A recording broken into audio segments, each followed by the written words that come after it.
Join the Human Society of Utah, it says here. I'll go with humane. The Human Society. I'd like to think I'm already part of that. The Humane Society of Utah, Hans and Scotty have their day of adoption in partnership with the Humane Society of Utah. Just $12.80. See what we did there? $12.80 adoption fees all day on June 25th. Plus, the zone will be live at the Humane Society of Utah in Murray from 10 a.m. to 3 p.m. Bring home a furry friend on Hans and Scotty's day of adoption. It is time now to talk about the NBA draft. Jake Weingarten joins us from stockrisers.com. Jake, good morning. Good morning, guys. Appreciate you having me. Thanks for coming on. Now, you spend all year watching college basketball, preparing for this week. Is it Christmas morning, or are you feeling the pressure getting the mock draft right? Yeah, it does feel like Christmas morning, honestly, between draft season and the transfer portal kind of, winding down and, still going on somewhat. It definitely does feel like Christmas, but draft season's the best. And, it starts when the hot weather starts coming around and, it's definitely the best time of the year. The draft has really changed over the years. It is more international, not just European guys, players in Australia, G League Ignite, although that will be a short window and that'll go away and go back to the way it was. And these players are playing at different levels, which I think makes them trickier to evaluate. The draft has gotten so young, its potential, which makes it tricky to evaluate. But I feel like most of us lack the biggest piece of the puzzle. The executives, the coach, the GM, scouts, they get to sit down and interview a lot of these guys and talk to them and get a sense of who they are and how badly do they want to succeed at this and how hard are they going to work. And because it's so much on potential, it's going to take a lot of work to get there. Ask Luka Doncic, right? He's awesome, and he hasn't gotten to the top of the mountain yet. So if he's working at it, so is everybody else. How much of a blind spot do you feel like it is for you because you don't have that kind of access? Yeah, I mean, to be honest, the character check's a really big deal. Yeah. Those pre-draft interviews, I don't think people from the outside looking in understand how big of a deal it is. You look at a guy like Cam Reddish a couple of years ago and even Anthony Edwards a couple of years ago, too. There were a lot of questions surrounding their love for the game kind of going into the pre-draft just based off their interviews. And, it is a really big deal to teams.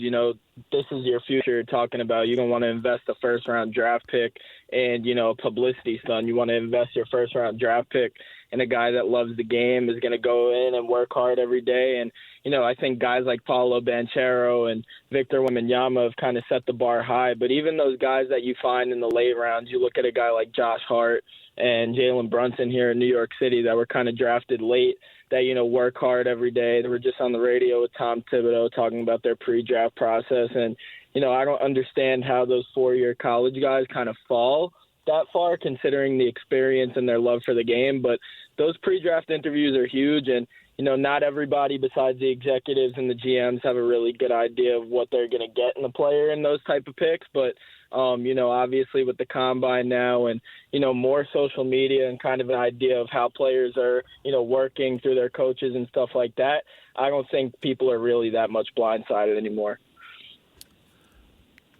So many of these guys are 19, and Dalton Connect is 23 years old. So how do you weigh that? How do you balance them? We were all watching the NCAA tournament. The ball started going in the bucket, and it didn't stop. It was very impressive. 37, I think, against Purdue and 40 against Kentucky. I mean, he's just filling it up. Mm-hmm. But he's 4 years older than everybody else. And defensively, what's he going to give up at the other end of the floor? Yeah, no, obviously the offensive side of the ball is huge now. There are a lot more defensive-minded coaches in the league now, I feel like. But if you can get a guy like Dalton Connect on a team that already has some pieces on the defensive end, I do think it's a no-brainer. I do think he might end up falling a couple spots. I have seen him anywhere from 5 to 7. But if he could fall to a team, like let's say Sacramento at 13, I think you're in luck. You got a couple of defensive pieces on that team. Obviously, the analytics wouldn't show that they're much of a really good defensive team the last few seasons, but they're young and they're very versatile. But I mean, a guy that could put up 37 against the best team in the country. And, it wasn't just an NCAA tournament thing. He was doing it all year long, and he was doing it at an impressive clip. Obviously, there were some games where they needed 30 shots out of him, but I mean, it's a no-brainer if you get a guy like that on the board. And there's a guy like that on the board that might get picked a little higher than him, like Reed Sheppard, that, was at Kentucky around a lot of talented pieces, so he might have not been able to show his full scoring prowess. But I do think Reed Sheppard and Dalton Knecht are two of the best scorers in the entire draft. Do you know who's going to go number one at this point? It was Sarr, the kid playing in Australia for a long time, but then I've seen him not in the number one spot anymore. Yeah, I would take Alex Sarr at one, but I've been kind of in a bind of who I'd pick. To be honest, I kind of have a sleeper number one pick. He will probably end up going top four, but I love Stephon Castle. Obviously, as a kid, I've scouted for 5 to 6 years, so I'm a little biased, but I do think he's the best perimeter defender in the entire draft.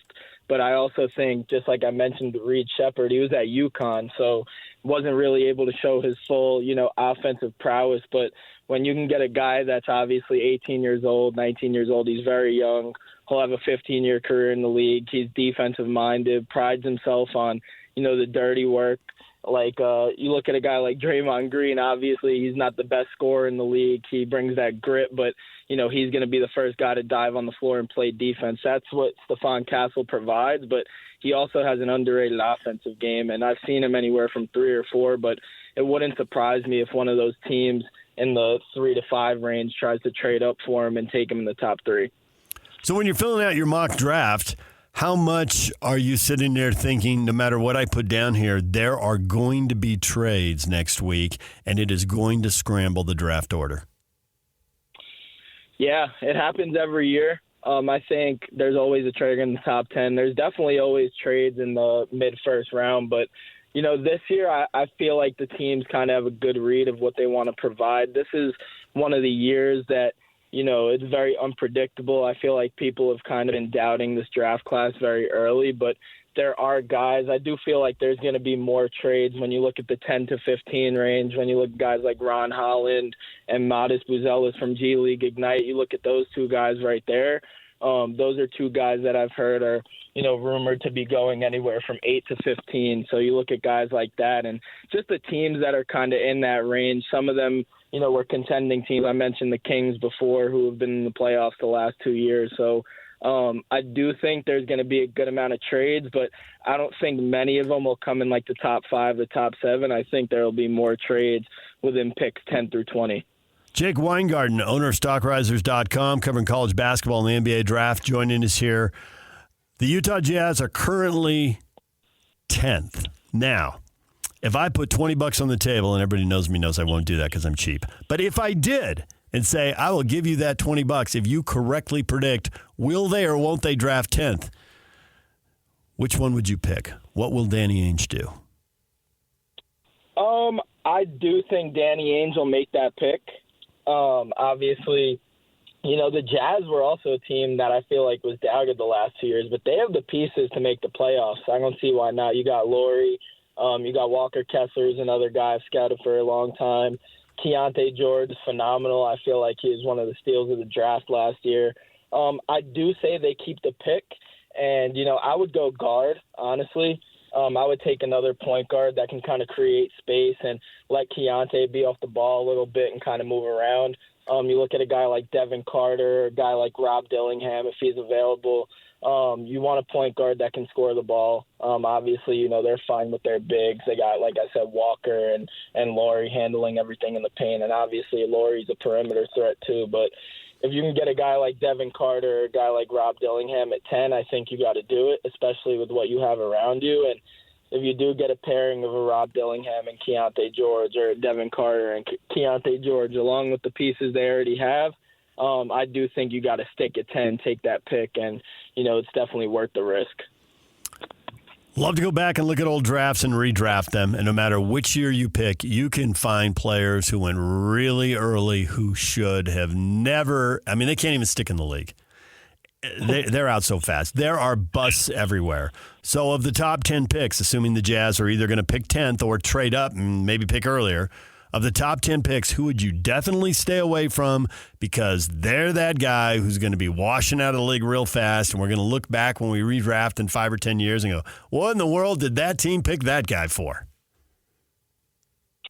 I don't want to get myself on frozen cold takes here in a couple of years, but I think that's the one question about this draft is, which team is going to go wrong and, who's going to be in a tough spot to, thrive in the league. And, I don't want to take any knocks at Nikola Topic or, any of the Euro guys. But the Euro game, obviously, not everybody's Luka Doncic.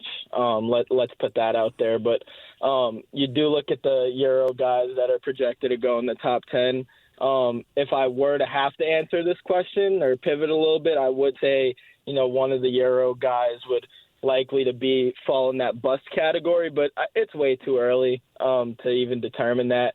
But, obviously the Euro game is much different from the NBA. So if they don't know what they're coming into, it's going to be tough sailing for them because, like I said, not everyone's going to have the career Luka had going from 14-year-old pro to NBA superstar at 25. But, it's definitely way too early to determine that. But, hopefully for the Euro guys that'll get drafting in the lottery, they know how tough the transition is and, they'll be prepared to play, at a high level going into the NBA in year one. Well, enough about the 2024 draft. BYU fans want to talk about the 2025 draft. Do the Cougars have 2 legit lottery picks? How excited should BYU fans be? Oh, they should be thrilled. This team overall, when you can get, in year one, first of all, I talked to a 2026 recruit the other day. I know that's far from now, but the contact period just started, meaning college coaches can, reach out to high school sophomores. And all the kids I heard from BYU are blown away with the staff. To bring in a guy that, worked with a Devin Booker, worked with a Kevin Durant, worked, with a team that made the NBA Finals, it's very enticing. And you throw that with a program that's had success over the last few years. And, obviously some of these kids haven't been to BYU, but you get a high-class facility in the middle of the mountains and you get a great coaching staff behind it, and you're in one of the best conferences in college basketball. It's very enticing, but BYU fans should be thrilled. Igor, I think he'll be a top 10 pick, 6'9", prototypical NBA wing, elite offensive player. I compare him to Franz Wagner. I do think he's got slightly a little bit more athleticism than Franz, but, they're both 6'8", 6'9", 3-level scorers, improving defenders, but elite offensive players. And then you look at Cannon Catchings. That's another guy I've scouted for years. Another 6'10". He's a hybrid forward, very efficient. And the overtime league gotten knocked the last few years, but they've had 10 to 15 high major top 100 recruits cross by. So he's playing the best competition and he's doing it at a high rate. I think he will start the year probably coming off the bench, but obviously they're going to be 8 to 9 deep in a team that's going to win. I think Coach Young is going to probably flip-flop the lineup a little bit. And, when you come around March and you're fighting to win the conference, I don't think you can leave Cannon Catchings coming off the bench. But, regardless if he starts or comes off the bench, he's going to be a 25-minute-a-game player just because he's so skilled and he provides so much. And you put him next to Igor and Hall at point guard and, everyone else that they brought in, this team has a legitimate chance to win the conference next year. Well, see, you fans want to put you on freezing cold takes for that one. But Cougar fans are loving it. You can't please all the people all the time. There's nothing you do. Just say what you think. Everything will make you popular and everything will make you despised. There's nothing you can do, Jake. It's the way rivalries work. Right. All right. Well, but yeah, go ahead.